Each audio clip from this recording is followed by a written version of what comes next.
Bonjour à tous et à toutes, chers amis. Comment allez-vous? J'aimerais déjà commencer aujourd'hui par souhaiter à vous tous et vous toutes dans la paroisse une excellente fête. Aujourd'hui, on célèbre notre saint patron, Saint Jean-Baptiste. Donc vraiment, tout simplement, qu'il vous aide, qu'il prie pour chacun et chacune d'entre vous, qu'ainsi le Seigneur puisse nous offrir toutes les grâces qu'on mérite et dont on a besoin pour marcher à sa suite. C'est vraiment tout ce que je vous souhaite, chers amis. Aujourd'hui, on célèbre aussi, d'une certaine façon, les 1 mois et demi de déconfinement. Ça fait à peu près 1 mois qu'on peut retourner à la messe, et il semblerait qu'on soit quasiment tous à nous retrouver maintenant le dimanche, voire même on aurait peut-être gagné un petit pourcentage de plus. Par conséquent, aujourd'hui, ça va être la dernière méditation du genre. Alors, ça nous aura inspiré, on se dit qu'on va peut-être continuer sur les préparations mariage, les préparations baptême, mais ce genre de petite méditation dominicale, ça avait son sens pendant les 3 derniers mois. Là maintenant, ça prend fin. Donc pour le coup, je vous souhaite de bien profiter de cette dernière, qu'elle puisse peut-être vous aider à toujours mieux percevoir cette figure de Saint Jean-Baptiste, notre saint patron, notre protecteur, bien sûr, mais peut-être une figure qui a à nous apprendre beaucoup, et pour aujourd'hui particulièrement. Et vraiment, que grâce à lui, le Seigneur nous conduise vers toujours plus d'évangiles. C'est tout ce que je vous souhaite, chers amis. Très heureuse méditation et à très vite à l'église. Aujourd'hui, ça fait pile 10 mois que je suis arrivé sur la paroisse. C'était le 28 août dernier. Et je peux vous confier que lorsque j'ai appris que j'allais à Joigny, j'ai été particulièrement heureux et enthousiaste. Déjà parce que je connaissais un peu le lieu, les clochers alentours, que j'étais particulièrement sous le charme du patrimoine local, que je connaissais aussi un peu la communauté et que son esprit convivial, fraternel me donnait bien envie. Et je dois dire que l'image de ce saint patron, Jean-Baptiste, ça me plaisait beaucoup. Je me disais pour une première paroisse, ça c'est de bon augure quand même. Pourquoi? Est-ce que c'est son côté marginal, son côté précurseur, un peu avant-gardiste, je sais pas, mais il y avait une forme d'attrait.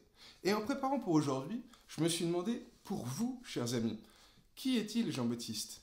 Qu'est-ce qu'il représente? Est-ce que, c'est le saint patron, le protecteur de la paroisse?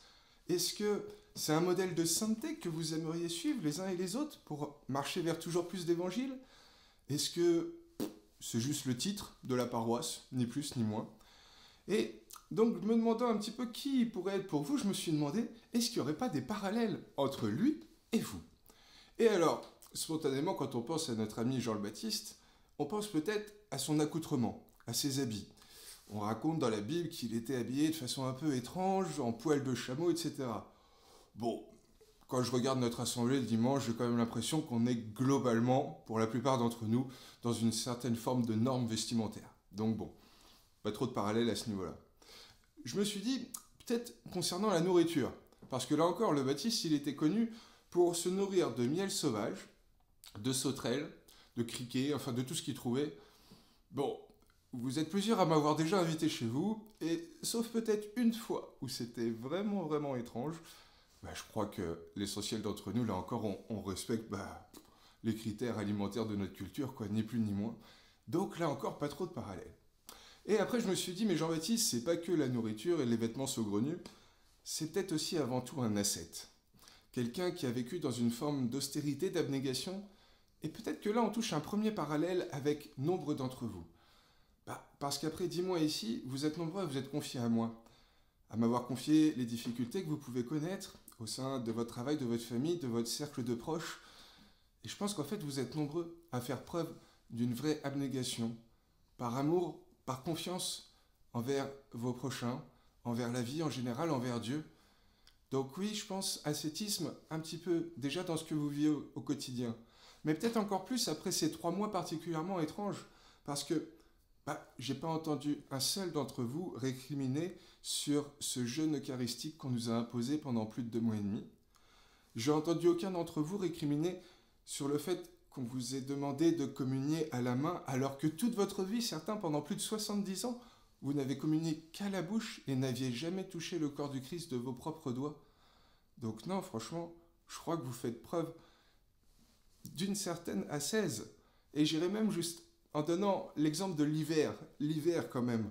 Quand on est là pendant 1 heure, et autant moi je bouge un petit peu derrière l'autel, autant vous restez quasiment statique pendant 1 heure ou plus, par des fois 1 ou 2 degrés à peine. Je pense que, même si c'est pas au même degré, certes, mais je crois qu'on est quand même, vous êtes quand même dans la lignée de l'ascétisme de Jean-Baptiste, ou qu'en tout cas, vous y tendez. Donc premier parallèle. Et Jean-Baptiste, c'est aussi celui qui est connu pour proclamer dans le désert. Et peut-être que là, on touche un deuxième parallèle, pas facile à vivre au quotidien, mais qui est une réalité. C'est que là encore, nombre d'entre vous, vous aimeriez réussir à transmettre votre passion, ce qui brûle votre cœur à vos conjoints, à vos enfants, à vos proches. C'est pas toujours le cas. Des fois, ça nous désespère. Et pourtant, chers amis, est-ce qu'il ne fallait pas qu'il y ait un Jean-Baptiste qui proclame dans le désert pendant quasiment toute sa vie pour que le Christ puisse venir et que cela marche, que cela fonctionne, que les foules soient prêtes et que ça ait du sens? Moi, je suis, pour le coup, moins subjectif que vous sur ce que vous donnez à voir comme évangile aux autres. Et je crois que je peux vous le dire, chers amis, vous faites le job. Bien sûr, lorsqu'on regarde ce qu'on vit, on voit toujours le mal en premier. Et c'est plus facile, c'est plus évident, ça saute aux yeux. Et c'est pour ça que je tiens à vous le dire. Je crois que vous semez. Je crois que vous continuez de proclamer malgré les déserts et que ça, en fait, dès aujourd'hui, ça porte déjà du fruit. Il suffit de voir la profondeur des échanges qu'on a dans les différents groupes, quelles que soient les générations, les âges. Ok, on n'est peut-être pas hyper nombreux, mais je peux vous dire qu'il y a une qualité, qu'on touche de véritables trésors spirituels dans ces moments-là. Regardez, n'est plus ni moins que cette belle convivialité dont je parlais au début, cet esprit fraternel qu'on retrouve aussi bien dans les clochers avoisinant Joigny que même ici. Et franchement, ça, on ne le retrouve pas dans toutes les paroisses. Aucun gros clivage, un esprit plutôt d'accueil, même si on gagnerait à toujours le rendre plus présent, plus épanoui. Mais oui, je pense que vous faites le job.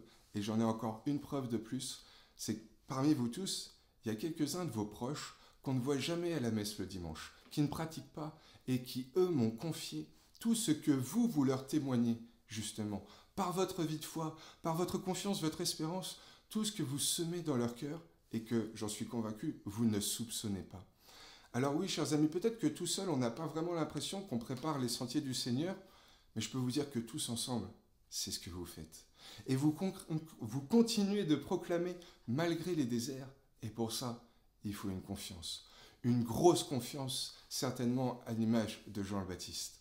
Alors oui, je crois qu'on a quelques vrais parallèles entre cette belle figure de sainteté et vous, chacun d'entre vous comme vous, tous ensemble. Et plus je continuais de préparer cette méditation, plus il y a un mot qui me revenait en pensant à Jean le Baptiste, c'est le mot radicalité. Jean le Baptiste, c'est vraiment le radical. Le radical dans la confiance, c'est ce que j'étais en train d'évoquer à l'instant. C'est quand même celui qui, toute sa vie, a été vu comme le marginal, qui est resté un peu au banc de la société, dans les déserts et tout, mais qui a permis de préparer peut-être des milliers, des dizaines de milliers de foules à la venue du Messie, du Christ, et tout ça dans une confiance pure, parce que, rappelons-nous, il décède quand même au début de l'histoire, notre ami Jean-Baptiste. Donc il n'a pas connu le 10e de tout ce qu'a permis le Christ. Donc oui, une confiance évidente, radicale.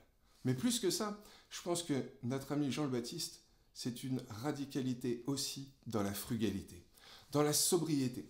C'est la figure de sainteté, peut-être avec François d'Assise, qui nous a le plus rappelé à quel point une vie simple, centrée sur l'essentiel, Dieu et nos frères et sœurs, les hommes, c'est tout. C'est ça qui apporte la béatitude. Et nous, les autres, on se complique tout le reste. Alors, moi j'en suis intimement convaincu, aujourd'hui Jean le Baptiste nous donne de son intercession, de sa prière, pour que nous puissions partager sa confiance. Peut-être pourrions-nous le faire de façon encore plus radicale, mais il nous l'offre déjà. Qu'il continue, bien sûr. Mais moi, j'aimerais peut-être aujourd'hui lui demander qu'il nous offre aussi de goûter sa radicalité dans la sobriété. On le savait déjà depuis quelques années, mais on le sait encore plus aujourd'hui, après ces 3 mois particulièrement étranges, à quel point on touche les limites de notre système capitaliste. On désire un changement vrai de notre société, mais peut-être qu'on n'arrive pas toujours à trouver les moyens de mettre en œuvre ces changements. Peut-être que justement Jean-Baptiste, ça peut être celui qui peut intercéder pour nous rappeler à quel point une vie simple peut être heureuse, une vie plus frugale, une vie, je vais lâcher le mot, décroissante.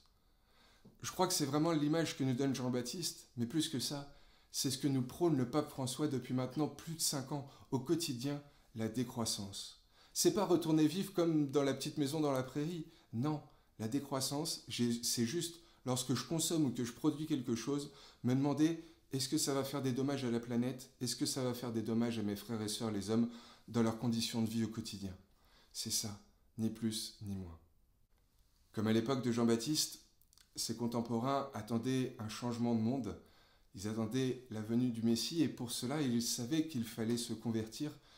Nous aussi, aujourd'hui, nous savons que nous sommes à l'aune d'un changement pour notre monde. Un changement qui, là encore, nécessite une conversion dans nos vies. Et bien peut-être à l'instar de Saint Jean-Baptiste, soyons ces précurseurs dont nous savons que nous avons besoin, mais que nous avons trop de mal à être. Et peut-être demandons-lui, à lui, Jean le Baptiste, lui notre saint patron, s'il te plaît, prie pour nous, intercède pour nous, que nous puissions goûter ta radicalité dans la confiance qu'on ait la force de continuer de proclamer malgré les déserts, mais qu'on puisse aussi la goûter, ta radicalité, dans la sobriété, qu'on puisse enfin tous se convertir à cette vie plus simple, plus sobre qu'exige notre époque pour chacun d'entre nous, et ainsi alors, nous pourrons tous goûter cette joie d'une vie sobre et heureuse à la suite de Jean le Baptiste sur les chemins du Seigneur. Que Jean-Baptiste nous aide sur cette voie et qu'ainsi nous parvenions tous à la béatitude promise. C'est tout ce que je vous souhaite, chers amis. À très bientôt.